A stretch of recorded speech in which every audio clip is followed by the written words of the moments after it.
discuss your vision. What's the style language that you brought to this movie? Well, it's a subjective style.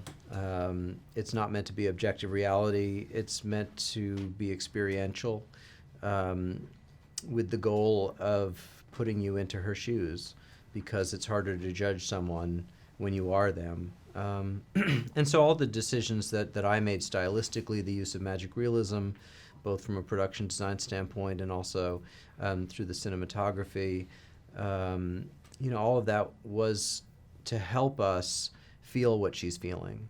So the aspect ratio shifts that we do, are just meant to be viscerally experiential. When she's in space and everything is enormous. And when she's on Earth and everything feels smaller, everything is smaller. These are tools that I was using to try to create a feeling. Can you describe how you did that zoom shot with the I could describe it, but I'm not going to describe it. The reality is, once you know how the magician does their tricks, it's not magic anymore. At what point in this project did you come in? How early on? I came in. There was a script that was written. It had been set up at Fox Searchlight. Reese Witherspoon was producing and was considering starring in it. And so I came in and engaged with it, both as a writer and a director, and took it to a place. Ultimately, Natalie obviously starred in it, and took it to a place where we were ready to make it. Can you discuss how Natalie works and how John works? Yeah, what I love about both of them is that there's an ease to them. There's no pretense. There's no diva qualities.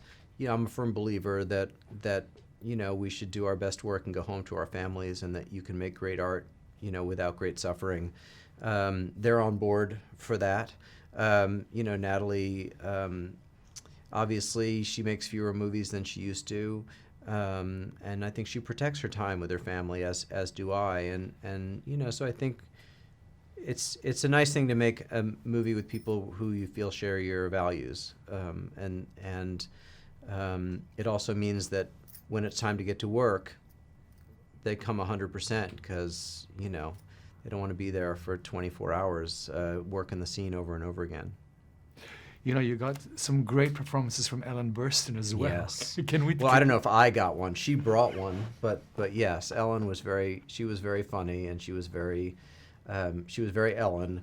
And there was a scene where she's Lucy comes home, and this scene where she clearly had invited her grandmother to dinner and forgot, and Ellen wants to go out and smoke a cigarette, and she says, like a hobo, and I asked Ellen at the end to add, okay, here goes the hobo, and she's like, I'll say it, but you don't need it, I'm just saying, and I said, all right, well, maybe I don't need it, and she said it every time, and the line always kills, so it's good. Well, thank you very much. Yes, thank you. Thanks a lot. Yeah.